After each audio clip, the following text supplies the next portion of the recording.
El 13 de enero de 2007, Miguel Grima, alcalde de Fago, aparece muerto en una cuneta con un disparo en el pecho. El regidor tiene conflictos con numerosos vecinos desde hace años. De pronto, los apenas 30 habitantes del pueblo se convierten en sospechosos del crimen.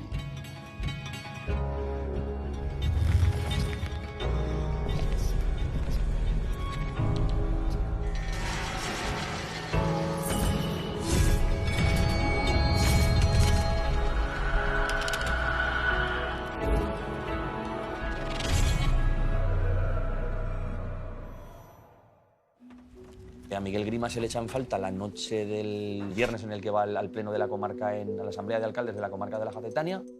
Celia Stalrich, la esposa de Miguel Grima, sabía perfectamente cómo era la forma de actuar de su marido. Ella sabía que cuando él iba a Jaca a reuniones tenía una hora de ida y una hora de vuelta. Por lo tanto, cuando ve que se retrasa se empieza a extrañar. La mujer del alcalde, Celia, cuando ve que su marido no regresa, pues ya da la voz de alarma. Se empieza a buscar a esta persona, participa Guardia Civil, vecinos del pueblo, participa Protección Civil. El sábado por la mañana comienza una búsqueda y yo creo que es ese mediodía, sobre las 3 o algo así, 3 y pico de la tarde, cuando Luis Gutiérrez, el alcalde de Hecho y el presidente de la comarca de la Jacetania encuentran el cadáver. ¿Quién lo encuentra? Pues lo encuentra el presidente de la Jacetania, Alfredo Terrén, que van paseando por esa zona, intencionadamente buscando lo que podía pasar. Pensaban que podía haber tenido un accidente. Estamos hablando de una carretera muy difícil, una carretera con apenas señalización y una carretera que por la noche ha tenido bastantes accidentes. El señor Terrén, cuando va andando por la carretera, ve unos cristales. Ya sospecha que ahí puede haber pasado algo. Me asomé, vi los cristales y instintivamente me acerqué al otro lado de carretera y bueno, aquí ya me quedé helado. Vi un zapato de Miguel y un poquito más abajo en esas matas su cuerpo.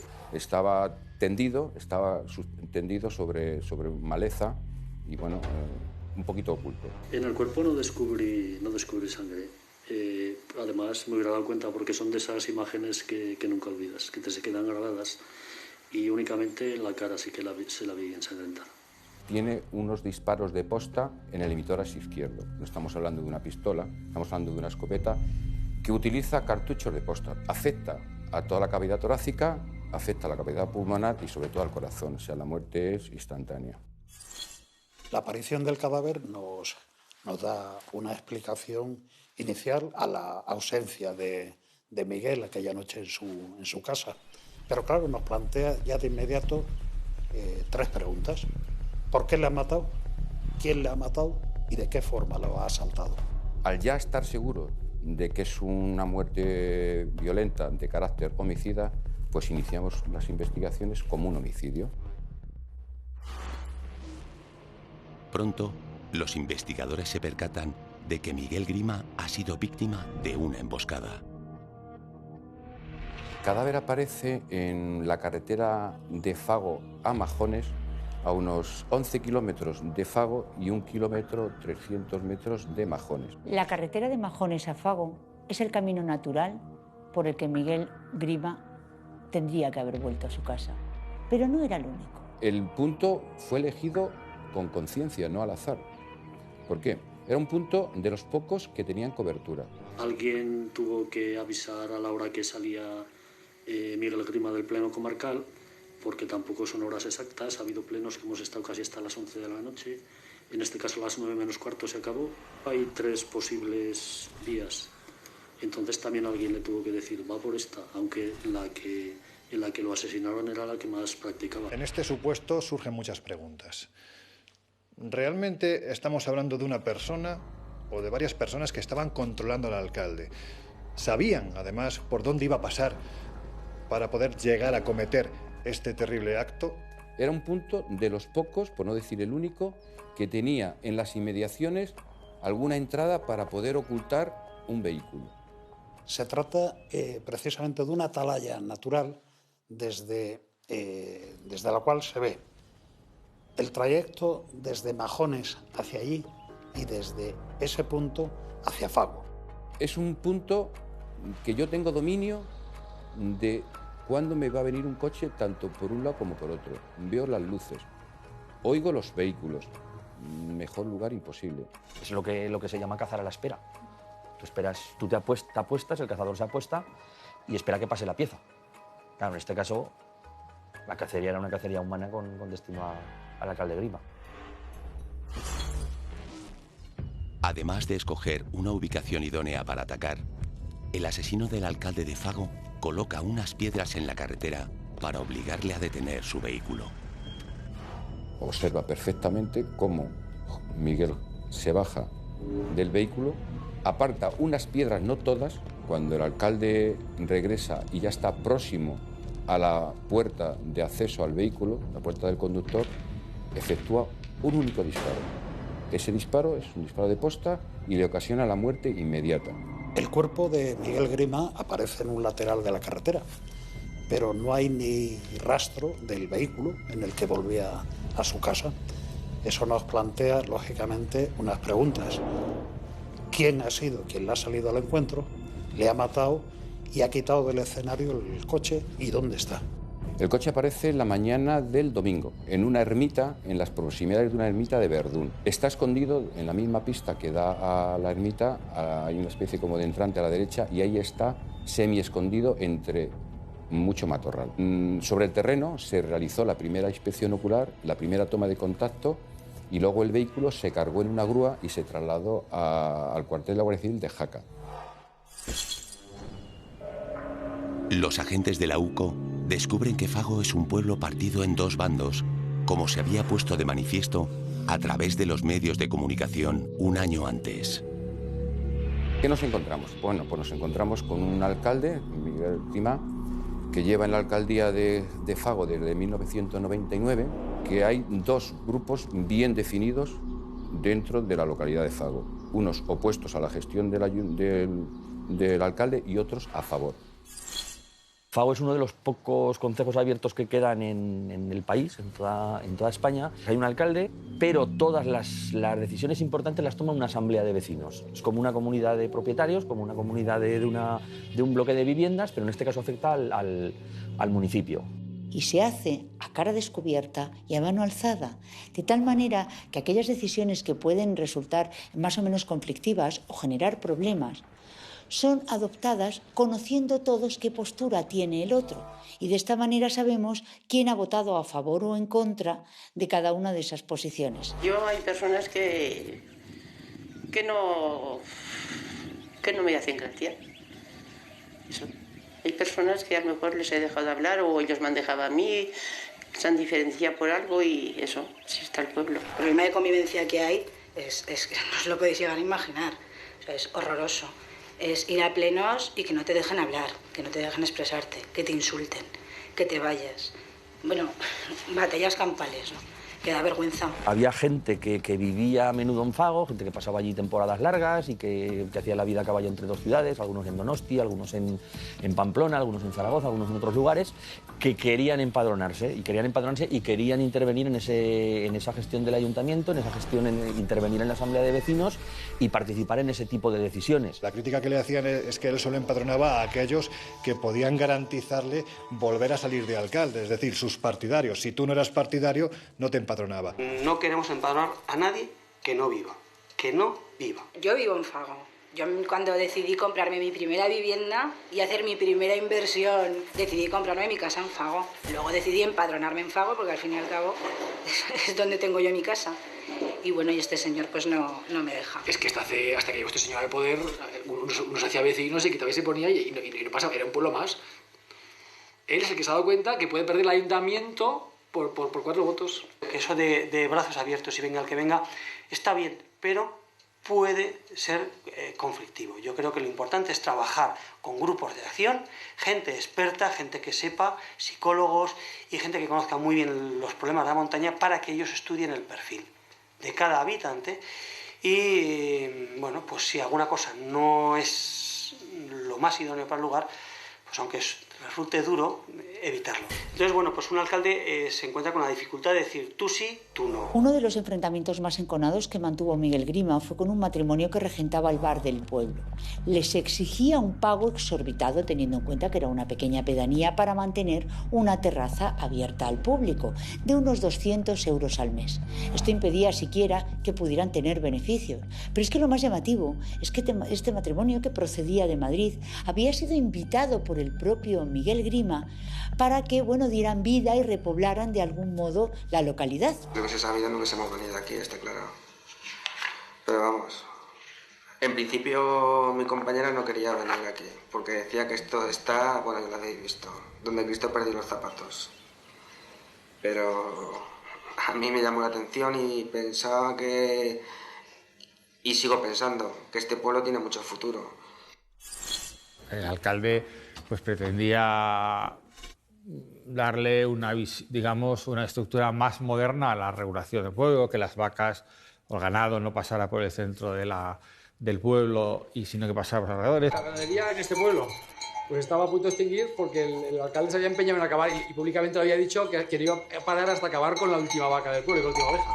Sí. Que las tomas de agua no las puede hacer cada vecino del canal directamente sin encomendarse a Dios y al diablo, sino que hubiera una reglamentación y unos requisitos para poder hacerlo, y una serie de cuestiones en las que ni entro ni salgo, que provocaron esa tensión. El ayuntamiento me corta el agua de la nave simplemente para fastidiarme, claro, es como dejar sin agua a una ciudad, simplemente para que se mueran mis animales, para que tenga que cerrar la explotación, y encima me denuncia. Se investiga todo, se investiga litigios que ha tenido el alcalde o el ayuntamiento, porque al final, si tienes litigio con un ayuntamiento, lo puedes tener con su máxima autoridad, que en este caso es el alcalde. Y empezamos ya a encontrarnos que hay realmente una problemática importante. Cuando decimos importante, es considerable. Hombre, pues sí, hasta cierto punto tienen miedo, porque este hombre está haciendo lo que le da la gana. Tenemos denuncias y nos denuncia por cualquier cosa, y bueno, y ves que no le hacen nada, y que como es el alcalde, pues el alcalde prácticamente puede hacer lo que le dé la gana, menos pegarte un tiro, yo creo que hasta casi pegarte un tiro. Antes se acababa en la calle con pistolas. Puedes acabar en la televisión, que es cutre, y puedes acabar, desgraciadamente, en los tribunales. Porque yo creo que los tribunales, pues hay veces que dan la razón y hay veces que dan 100 gramos de razón a cada uno. Por lo tanto, no soluciona el problema. Yo creo que claro, ¿qué diría? ¿Cuál es la solución? El diálogo. Pero eso es a veces funciona, a veces no. Y funciona con las personas que tienen, pues digo, un mínimo, ¿no? Yo mismo acompañé a Miguel Grima el 11 de abril del año pasado a una entrevista con el subdelegado del Gobierno en la que él manifestó cuáles eran sus temores y sus amenazas. Y a mí personalmente me consta que él presentó varias denuncias con respecto a recibir amenazas. Por ejemplo, en otras ocasiones, las ruedas de su coche aparecieron completamente rajadas. Pero es que incluso se llegaron a manipular los frenos del vehículo. Le intentaron forzar un accidente cortándole los frenos de su coche y se pudo dar cuenta porque él del taller le dijo: mira, Miguel, que tienes cortados los frenos, y presentó una denuncia. Incluso hay quien afirma en el pueblo haber escuchado a un vecino aficionado a la caza decir literalmente: hay que pegarle 3 tiros y tirarle a un barranco. Cuando se llega a decir hay que pegarle 3 tiros y tirarlo a un barranco, esto evidentemente denota un odio tremendamente visceral. Si lo metemos en el contexto de lo que ocurre después, pues sí da la sensación de que Miguel Grima tenía sus días contados. Nos encontramos con que hay una serie de vecinos en el pueblo que la enemistad es más que manifiesta. Unos más y otros menos, pero hay un núcleo que realmente ya nos hace enfocar la investigación hacia ese punto. La pregunta que se planteaban los investigadores es: ¿dentro de estos detractores de Miguel Grima podría encontrarse el asesino? ¿Realmente este tipo de conflictos tenía envergadura suficiente para que alguien hubiera decidido acabar con su vida? Los agentes de la Guardia Civil centran sus sospechas en un puñado de vecinos. Los habitantes de Fago sienten que están en el punto de mira de la investigación. Nosotros llamamos a tomar declaración prácticamente a todas las personas que tengan mucha relación con el alcalde, tanto buena relación como mala relación. Sí es cierto que vamos a incidir más con las personas que realmente ya sabíamos que tenían algún tipo de problema con él. Me sorprende mucho que de repente, porque haya habido unos conflictos que eran judiciales, seamos nosotros culpables. Hicimos registros, hicimos intervenciones de armas, intervenciones de efectos, se hallaron efectos en lugares determinados que también nos pudieron dar una pista de cómo habían ocurrido las cosas. Todo el mundo sabía que al menos un asesino andaba suelto por el pueblo y eso pues no ayuda mucho a conciliar el sueño a las personas que no habían participado en ese asesinato, fueran amigos o fueran enemigos de Miguel Grima. Alguien era capaz de apretar el gatillo contra una persona y eso es algo que en una comunidad pequeña de apenas 20 personas, la mayoría de ellos de avanzada edad, pues que es algo que tensó mucho la situación.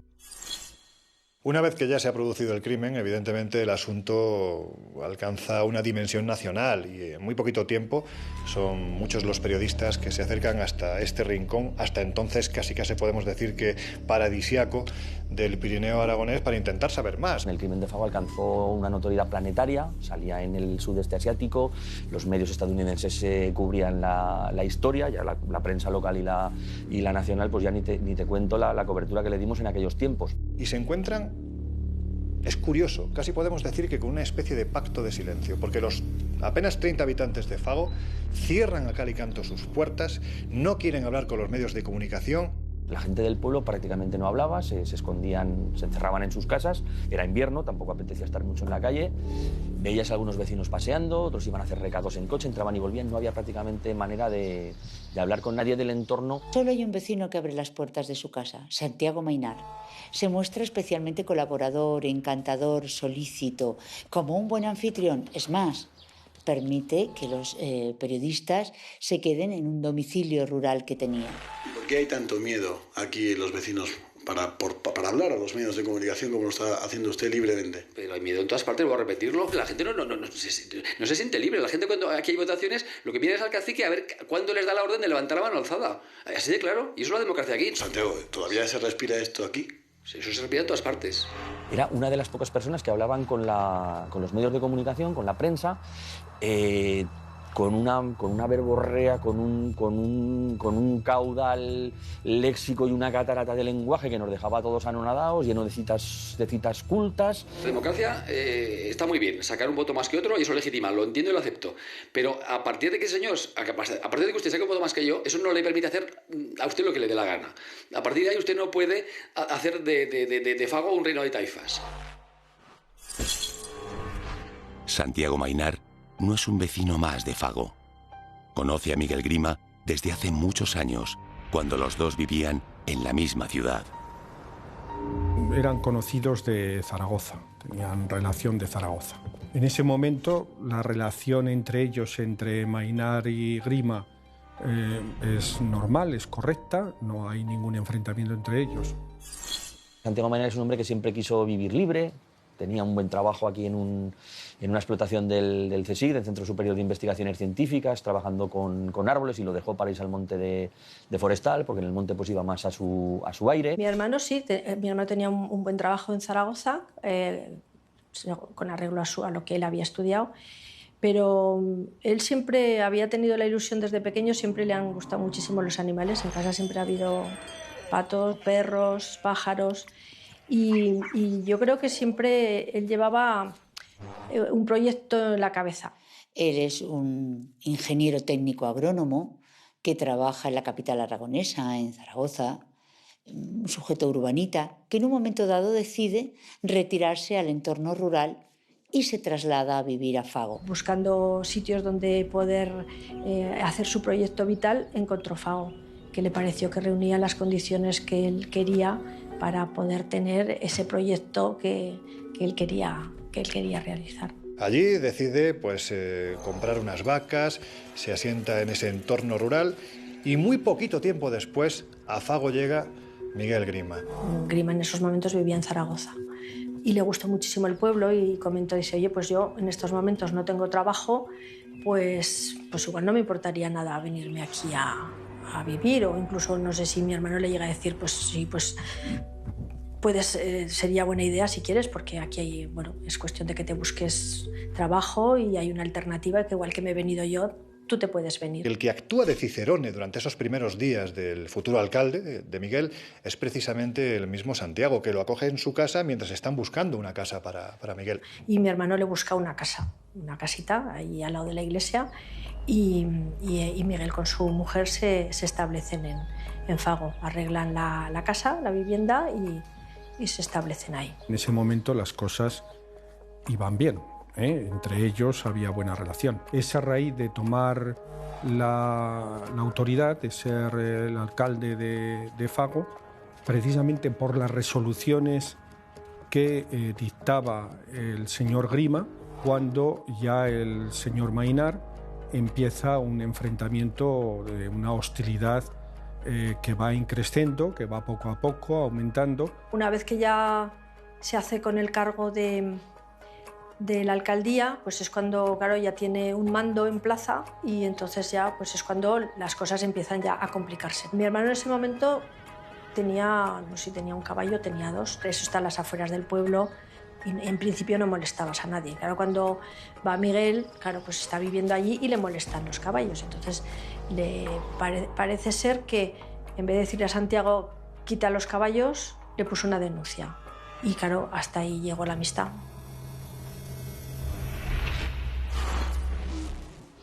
Durante las semanas posteriores al crimen de Miguel Grima, Santiago Maynar no duda en relatar ante las cámaras los conflictos que enfrentaban al alcalde con la mitad del pueblo. Sí que estaba claro que en todas las intervenciones, y eso la hemeroteca y la videoteca da fe, él siempre se refirió con mucho rechazo a la figura del alcalde, lo dibujaba lo perfilaba como un tirano, como un déspota que había traído la tensión al pueblo. ¿Por qué Grima era tan polémico en Fago? Bueno, pues su manera de ser, su condición. Yo creo que tenía algún tipo de problema mental, sinceramente. Claro, yo no soy especialista, pero yo creo que tenía algún tipo de problema psíquico, de inestabilidad. Yo no sé, yo no entiendo. Nunca justificó verbalmente, él nunca verbalizó la justificación del asesinato. ¿Usted cree que estas desavenencias que tenían los vecinos de Fago ha sido el desencadenante de la muerte de Grima? Pues no tengo ni idea. Yo en principio, además, yo creo que tenga que ver una cosa con otra. O sea, es que es tan serio y tan... En principio pienso que no. Yo pienso que no. Santiago, y como última pregunta, ¿usted cree que algún vecino del pueblo le deseaba el mal a su alcalde? Eso es un tema muy personal. Yo cómo voy a entrar en temas tan íntimos del alma humana, yo no le puedo decir. ¿Se ha podido alegrar a alguien de lo sucedido? Yo creo que eso no se alegra a nadie, porque eso es dolor y dolor. Es curioso porque la sensación que da por parte de Maynar es que se está exponiendo demasiado. ¿Es una forma de distraer la atención de los investigadores o realmente tiene el descaro de colocarse, diríamos, en la vanguardia del pueblo para hablar del crimen de su alcalde? Una vez que vemos que realmente existe un núcleo que tiene muchos problemas con el alcalde, pero que dentro de esos núcleos hay una persona que destaca sobremanera, pues ya nos centramos en Santiago Maynar. Después de 3 semanas de investigación, los agentes de la UCO obtienen los resultados de la inspección del coche de Miguel Grima. En este caso, pues hubo suerte, gracias al gran trabajo del equipo de inspecciones oculares, y se sacó muestras de ADN que luego cotejadas con la muestra de ADN del señor Santiago Maynar dieron positivas en ADN, células epiteliales y sangre. Es una prueba que acredita en un 99,99% que esa persona estuvo en ese vehículo. Él no sabía ni sospechaba nada de lo que se le venía encima, y la Guardia Civil se cuidó mucho de ser discreta con esa información, porque era obvio que si un periodista tenía la información de a quién, era prácticamente la única persona de la que los medios de comunicación teníamos el contacto y a la que utilizábamos para sacar alguna información de lo que estaba ocurriendo en Fago. A todas las personas o a las que nosotros veíamos que podían tener alguna relación con los hechos, pues se les toma ya las muestras de residuos de disparo, lo que todo el mundo conoce como la prueba de la parafina. Y a Santiago Maynar se le tomó la prueba de disparo. Que es la prueba que se hace para acreditar que una persona en las últimas, creo que son 24 horas, ha disparado un arma. El señor Maynar no había dicho que había tocado arma alguna en las últimas semanas y dio positiva también esa prueba que antes se llamaba la prueba parafina, ahora es una prueba de residuos, digamos, es una prueba más avanzada y más que da más garantías, ¿no? Ya sabemos que los restos de ADN que aparecen en el vehículo son compatibles con el ADN del señor Santiago Maynar. También tenemos el tema de los residuos de disparo y pues procedemos a su detención. El 2 de febrero de 2007, 3 semanas después del asesinato de Miguel Grima, la Guardia Civil detiene a Santiago Maynar como presunto autor de su muerte.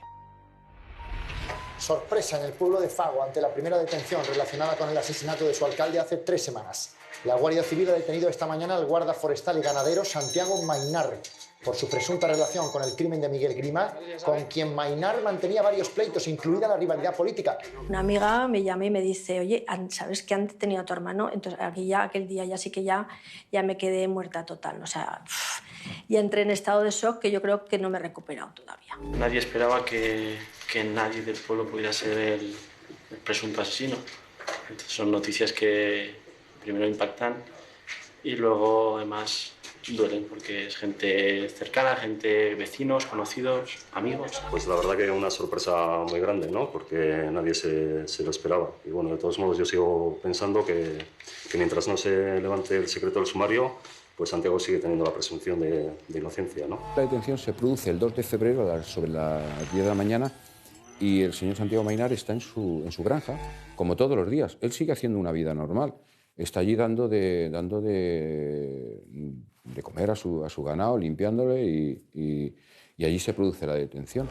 Cuando detienen a mi hermano, él estaba en su granja y aparecieron la policía por allí y le preguntaron, ¿sabes a qué venimos? Y él dijo, os estaba esperando. Y es el propio Maynar el que le dice a los guardias civiles, sé a qué venís en este momento, sé que venís a detenerme. Su actitud es tranquila. Podemos decir que es una actitud como decir, bueno, como si estuviera esperando. Para sorpresa de los agentes, Santiago Maynar quiere confesar. Y como insisten en hacerlo en ese mismo instante, los investigadores llaman a una abogada de oficio para que lo asista. Él, voluntariamente y de forma espontánea, quiere contarlo. Y como quiere contarlo, nosotros estamos en la obligación de oírle. ¿Y qué mejor sitio que para oírle que en su casa? Esa declaración fue tomada, y de admitir los hechos, es tomada por el acusado antes de iniciarse un registro. Sí es cierto que no era el lugar donde nosotros le íbamos a tomar declaración, pero si se nos ofrece esa oportunidad, le tomamos declaración allí. Pues él supongo que lo tenía muy pensado porque habían pasado días, no se había encontrado, no tenía ni idea qué había pasado ahí y entonces Santiago, pues ante algo impensable, pues hace algo impensable que es autoinculparse. Aquello parecía como que, pues quería descargar toda la presión que había sentido durante esos intensos 20 días y decirlo de manera inmediata cómo habían sido los hechos y descargar su conciencia. Nos contó todo, desde principio a fin, cómo había ocurrido las cosas, todo. Su confesión va a durar 4 horas y a lo largo de la misma va a ofrecer todo lujo de detalles. Él nos cuenta que empezó a dar un paseo y encontró una escopeta que él ya tenía localizada de días anteriores y dice que en ese momento pues sintió como una imperiosa necesidad de bueno, esto se ha acabado, hasta aquí hemos llegado y voy a coger el arma y ya va predispuesto y premeditado a cometer este asesinato. Describe el escenario, el modus operandi, la forma en que dio muerte a Miguel Grima, así como el lugar donde abandonó el cadáver. Llega a un punto determinado de la carretera, que hay una curva, colocó 8 o 10 piedras, no lo recuerda muy bien. Cuando ve ya que se aproxima el Mercedes del señor alcalde, observa perfectamente cómo Miguel se baja del vehículo, se dispuso en una posición privilegiada para efectuar el disparo y para sorprender al señor alcalde, y es lo que hizo. ¿Y tú por dónde fuiste? ¿Por delante del vehículo o por detrás del vehículo? Por detrás. Vale, se te ha descrito eso. Pues no disparé. Bueno, aparte que uno se inculpe, también habrá que demostrar lo que ha pasado ahí, porque claro, solo porque uno se autoinculpe no se necesitan pruebas que ratifiquen esa autoinculpación. Claro, hay algunos elementos que le incriminan directamente, como son la presencia de su ADN en el vehículo del fallecido, tanto en la caja de cambios como en el volante del mismo. ¿Cómo pudo dejar Maynar los restos de su sangre y de restos orgánicos, tanto en la parte del conductor como en el volante o en la palanca de cambios o en el freno de mano? Pues sencillamente porque estuvo en el interior del vehículo y además estuvo el día que mató, la noche que mató al señor Grima. Revisan el coche de mi hermano y a partir de la revisión del coche de mi hermano encuentran, porque eso fue a posterior, encuentran en el coche del alcalde una señal, una pequeña muestra de sangre y las epiteliales. Entonces, a mí me hace pensar eso que hicieron una transferencia a ellos, ¿no? de queriendo sin querer, del coche de mi hermano al coche de Grima. Él, después, para quitar las pruebas del delito, tira el cadáver, por el barranco, coge el vehículo y lo lleva a la parte de un pueblecito, una localidad que se llama Verdún, que está aproximadamente a unos 20 kilómetros del lugar del crimen. A lo largo del interrogatorio, la Guardia Civil va tratando de que le explique todas las circunstancias de la muerte de Miguel Grima y llega un momento en que se le pregunta directamente: pero Santiago, ¿por qué lo has matado? Y él contesta de una forma muy natural y de una forma muy convincente. Dice: lo he matado porque me tenía harto. Eso es literalmente el móvil del crimen. Poco después, Santiago Maynar se retracta de su confesión inicial. Niega su participación en el crimen y asegura que la noche en que muere Grima, él está en su casa. El 12 de enero, fatídico día, según cuenta mi hermano, pues por las mañanas hizo sus tareas de ir a ver sus vacas, salía lo que fuera también como guarda forestal y luego por la tarde se fue a su casa porque estaba bastante enfriado y no se encontraba bien. Lo que pasa es que, claro, una persona sola en casa, ¿cómo pruebas que estás en casa? En el momento del asesinato, él estaba en su casa tranquilamente y así se lo contó a la Guardia Civil muchísimas veces y no podía tener coartada porque realmente es que estando en su casa vivía solo. Cuando el 4 de febrero de 2007 pasa a disposición judicial, hay un nuevo abogado. Y habló antes de la declaración con el abogado. Cuando el abogado se entera que mi hermano se ha autoinculpado, es que no se lo cree, dice: pero esa abogada, ¿qué ha hecho? ¿Pero cómo lo ha dejado? ¿Pero qué horror? ¿Qué pasó en esa declaración? Parece una obviedad, una consecuencia lógica, que ese cambio de declaración fue propiciado precisamente por esa conversación. Él cambia la declaración porque también le ha dicho al abogado: yo soy inocente y esto lo he contado por quitar presión. Pues el abogado le dice: oye, pues di que eres inocente y manifiéstaselo así al juez. Y de hecho también cuando luego sale de los juzgados se lo dice a la prensa. Soy inocente, soy inocente. El principal argumento de Santiago Maynar es que esa autoinculpación que hizo ante la Guardia Civil fue toda una ficción teatral que se inventó por solidaridad con Fago, que aquellos días posteriores al 12 de enero de 2007, cuando asesinaron a su alcalde Miguel Grima, vivió una auténtica presión mediática y también de interrogatorios policiales sobre todos los vecinos que no estaban conformes con la gestión y las formas de Miguel Grima. Mi hermano, con todo ese panorama, dijo: pues bueno, yo me autoinculpo. Cuento la historia, supongo que cuando luego llegue al juez y diga la verdad, pues me creerá, porque esto que cuento es un cuento, o sea, esto es absolutamente surrealista, ¿eh? La historia es totalmente surrealista. Y entonces quitó presión al pueblo. Me contó del primer día que él se había inmolado porque estaba cansado de que dudara la policía y la Guardia Civil de todo el pueblo de Fago, y hubo un momento en que tuvo que hacer una declaración porque decía, para terminar ya con todo este sufrimiento y con todo este episodio de la duda, la sospecha. Cuando hace esto, él no era consciente ni fue consciente nunca de que esta declaración pudiera trascender. Mi hermano contó la historia que había oído en todos esos días, lo que se había hablado, porque claro, no se hablaba de otra cosa. Entonces cada uno aportaba, pues yo vi tal cosa y a mí me pasó tal otra. Y claro, también los medios de comunicación iban contando lo que todos los demás contaban. No contó nada diferente que no estuviera ya dicho, ¿no? Y incluso algunas cosas que no sabía, según dijo mi hermano después, los guardias le ayudaron a construir el relato, ¿no? Esa declaración fue tomada en presencia de su letrado, del letrado de oficio. Pero está presente el secretario judicial, para que se vea que ahí es con todas las garantías, que no hay la más mínima coacción. Y entonces él empieza a declarar durante 4 horas y da todo lujo de detalles. Nos hizo un croquis. Lo dibujó, las piedras, todo.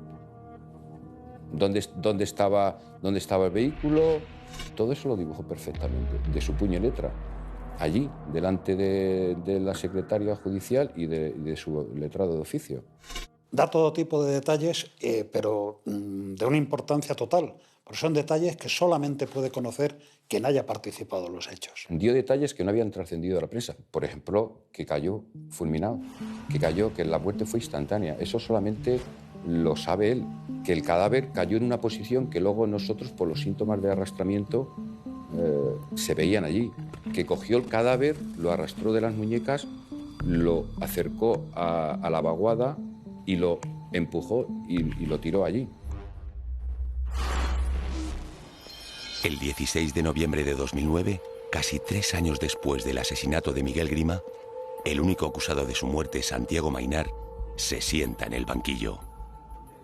Cuando llega el juicio, el caso evidentemente ya ha traspasado las pequeñas fronteras de Fago. Se ha convertido en un asunto absolutamente mediático a nivel nacional e incluso te diría que a nivel internacional, porque sí es cierto que entre ese gran número de periodistas que se apostan en el pabellón que se habilita para la prensa frente a la Audiencia Provincial de Huesca, estamos hablando de que también había compañeros que venían de Francia interesándose por el caso. Y estamos hablando de más de 200 informadores, más de 30 medios de comunicación. Pero yo creo que lo que creó para mí, tanto morbo, yo creo que fue el morbo que dio el propio acusado. Yo le vi con altanería, dejémoslo allí.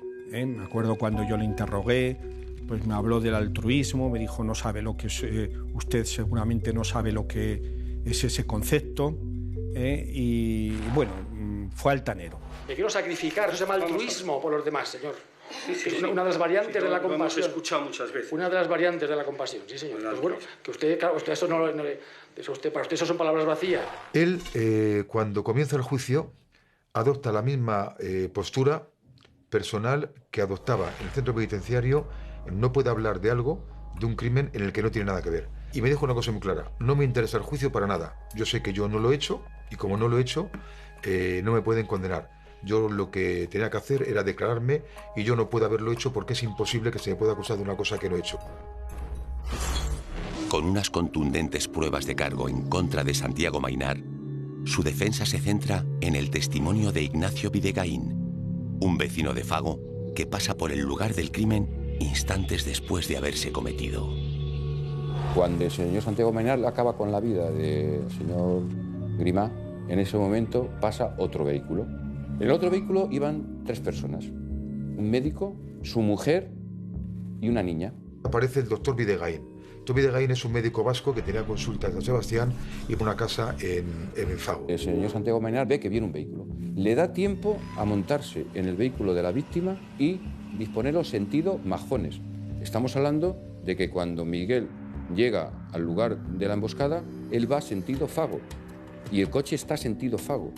Pero él lo quiere disponer sentido Majones porque viene un vehículo y únicamente pretende deslumbrar a los ocupantes de ese vehículo. Deslumbrarlos y ocultar el cadáver. El cadáver está en la carretera. Lo más increíble de la historia es que el asesino estaba dentro del coche de Grima. y sale fuera y llega hasta 20 metros a la altura de la cara de Bidegain, que está sentado en un 4x4, y le dice que siga su camino, ¿Qué nos dice Santiago Maynard en su declaración? Que él se baja del vehículo y va hacia ellos, hacia la parte del conductor, y les dice que continúen la marcha. Y entonces Bidegain lo ve, la persona esta lleva un frontal y claro, le deslumbra un poco, pero aún así dice la cara que vio no reconoció a nadie, pero que no vio a nadie conocido en esa cara, que no lo conocía de nada. Bidegain es la única persona que vio al autor de los hechos, dice que es mucho más alto y que no es Santiago Maynard. Cuando nosotros iniciamos la investigación y le preguntamos, ¿era señor Santiago Maynard esa persona? Nos dice que no. Pero claro, no lo puede asegurar 100%. Una noche de invierno en Fago, con niebla, una noche oscura, con poca luz, pues también poco pudo ver, ¿no? Estamos hablando de que eran las 22 horas, las 10 de la noche. Era una noche de invierno. En mi informe final, que hablé que era un testigo con un perdigón en el ala, no cuestionaba la veracidad de ese testigo con esa frase, simplemente cuestionaba que en realidad ese testigo no había aportado nada, que su declaración no es decisiva, ni mucho menos en uno u otro sentido. Podía ser como no podía ser. Y luego, como ya se demostró en el juicio oral, acabó diciendo que no lo puede asegurar. Estoy casi seguro de que no era. Y el tribunal lo que viene a decir, y además lo recoge, creo que son en 8 o 9 justificaciones o alegaciones, que la declaración de Bidegain no le da suficiente fuerza o credibilidad, con independencia de que no le identifique. Descartado este testimonio como determinante, la defensa se aferra al hecho de que la escopeta con la que se asesina a Miguel Grima no ha aparecido. En su declaración antiinculpatoria nos refiere de que el día siguiente, viniendo el de Huesca, pasó por el lugar, cogió la escopeta y dice que en Puente de la Reina hay un restaurante con uno que suelen parar muchos camioneros y que la dejó allí, la escopeta. Dijo que se había deshecho del arma de una escopeta metiéndola dentro de un camión del TIR. Los camiones del TIR van precintados porque cuando pasan las aduanas tienen que ir precintados en origen. Luego es imposible que pudiera meterlo en un camión del TIR. ¿Qué camión puedes meter? Nada, porque los camiones van cerrados a cal y canto. Entonces, antiguamente aún se veía algún camión con carga y sin nada, pero es que ahora todos llevan lonas. ¿Dónde metes el arma si están las puertas cerradas? Dice, y se refiere en su declaración antiinculpatoria, de que el camión tenía matrícula rara. Lo más normal para nosotros que fuera un camión de matrícula francesa. Estamos hablando que la frontera con Francia, con el país vecino, está al lado. La escopeta nunca ha aparecido. La defensa también trata de exculpar a Santiago Maynard, argumentando que no es posible cubrir a pie los 20 kilómetros que hay desde el lugar en el que aparece el coche de Grima hasta Fago en el tiempo declarado por el acusado.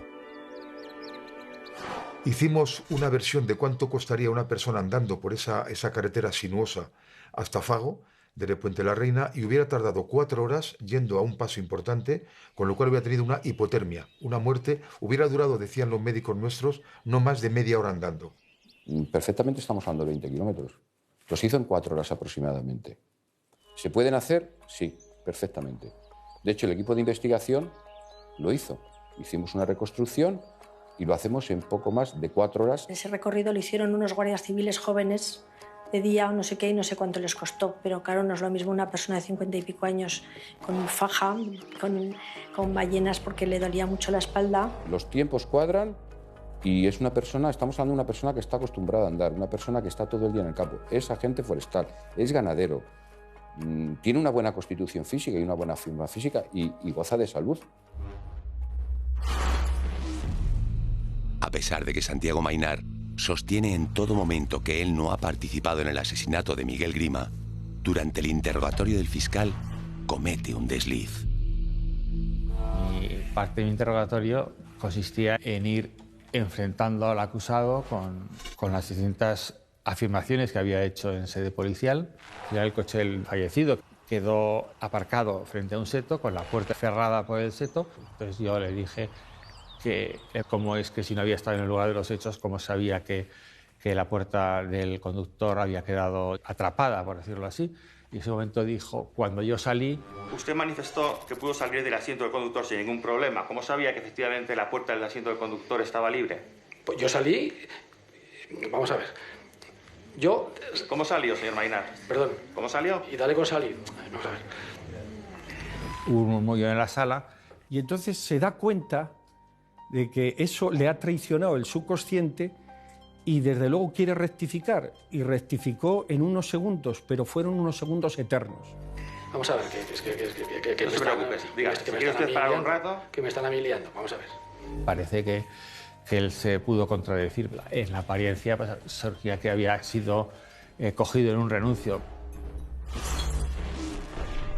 Ninguna de las estrategias de la defensa prospera y el 4 de diciembre de 2009, la Audiencia Provincial de Huesca dicta sentencia condenando a 20 años de prisión a Santiago Maynar por el asesinato de Miguel Grima. Si a mí me hubieran probado que mi hermano mató a Grima, pues yo no estaría diciendo nada, porque si está claro, está claro. Pero claro, a mí no me han probado que mi hermano sea el asesino. Entonces, mientras no me lo prueben de una manera clara y diáfana, yo sigo pensando que mi hermano es inocente, aparte que él lo dice también, ¿no?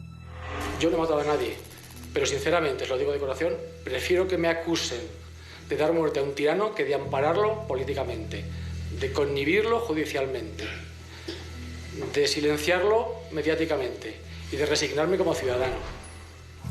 La Sala fundamenta su sentencia en estas dos cuestiones. Seamos claros y contundentes. Declaración autoinculpatoria con todas las garantías, aunque luego se desdiga ante el juez y se desdiga en la sala, y corroboración periférica a través de las pruebas de ADN. Mi hermano allí en la cárcel siempre nos ha dado muy pocas explicaciones de lo que pasaba ahí dentro. Supongo que no quería hablar para no hacernos sufrir, porque yo creo que ahí dentro la vida es muy dura. No le gusta salir de la celda, le gusta escribir, le gusta pensar, le gusta estar tranquilo. Y entonces él llegó a tener una tentativa de suicidio, sí, y lo tuvieron que ingresar en el hospital y eso, sí.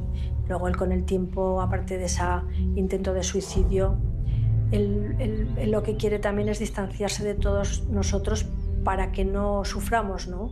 Y yo creo que sigue manteniendo esos parámetros de una soledad preconstituida, admitida y sobre todo que le gusta para ahí satisfacer sus pensamientos, sus cosas, con el ruido de los pajaritos en la celda, etc.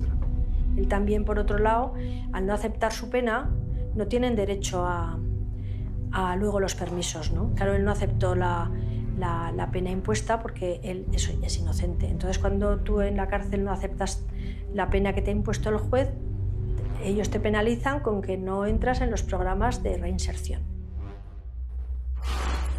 La sentencia pone un nombre y unos apellidos al asesino de Miguel Grima. Sin embargo, no faltan quienes piensan que sigue habiendo preguntas por responder. Finalmente, Santiago Maynar es condenado. De hecho, es el único condenado de este caso, aunque siempre se muestran dudas al respecto de que hubiera más implicados en la muerte de Miguel Grima. La familia y los allegados de Miguel Grima están convencidos de que el crimen no lo protagonizó una sola persona. Y la pregunta sigue hoy en día sin ser respondida. ¿Actuó Santiago Maynar solo? ¿O muchos de aquellos detractores le ayudaron, le encubrieron o incluso indujeron el asesinato de Miguel Grima?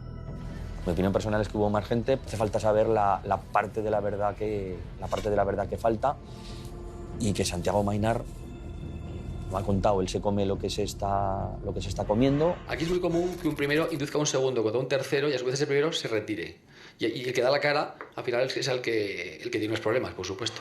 Durante toda la investigación no hay ningún indicio que nos dé a entender que Santiago Maynar actúa acompañado. Mis sospechas es que es un crimen que era un crimen que había que investigar y que da satisfacción pública, rápido, a los medios de comunicación, y antes de un crimen como el de los Galindos sin resolver o hacer el ridículo como se han hecho con otros muchos crímenes, pues tuvieron que dar a esto un carpetazo.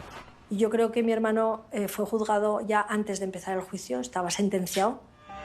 Y además toda la presión mediática también no ayudó nada a que el juicio fuera imparcial, porque quieras que no, todo el mundo somos personas y las cosas que oyes te influyen. La historia del crimen de Fago, tanto el Tribunal Supremo como la Audiencia de Huesca han dejado claro que no se ha terminado de escribir. Falta gente. Faltan 9 años para que prescriba el crimen.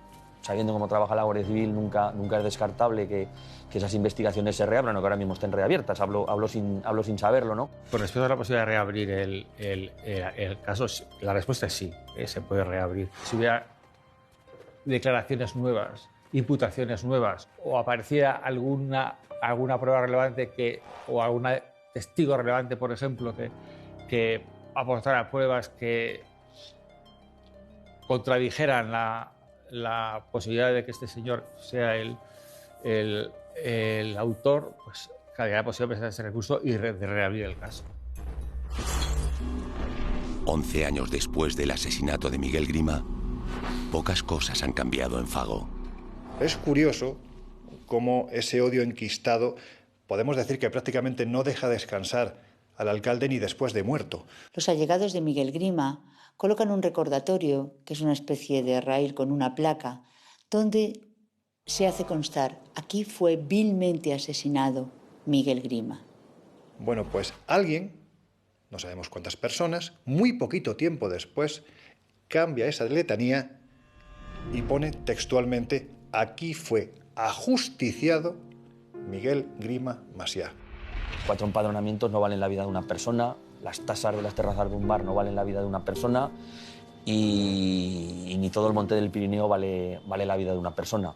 El problema es que a veces una persona con esa actitud pues acaba situándose a ojos de otros, no él, sino a ojos de otros, como un enemigo. Pensando en los detractores de Miguel Grima, ¿qué consiguieron con la desaparición del alcalde? Porque hay que decir que, como si fuera una especie de metáfora de la muerte del alcalde, el propio pueblo ha ido muriendo. Es decir, estamos hablando de que los 2 establecimientos hoteleros que había, los que pertenecían a Mainar y a Grima, también se acabaron cerrando. Hay que decir que la población ha ido bajando en número. Por lo tanto, consiguieron algo. Desde mi punto de vista, con un crimen nunca se consigue nada, pero en este caso, menos todavía. En enero de 2018, Santiago Mainar abandona por primera vez el penal de El Dueso para participar en una salida terapéutica organizada por la prisión. Continúa en el programa antisuicidio.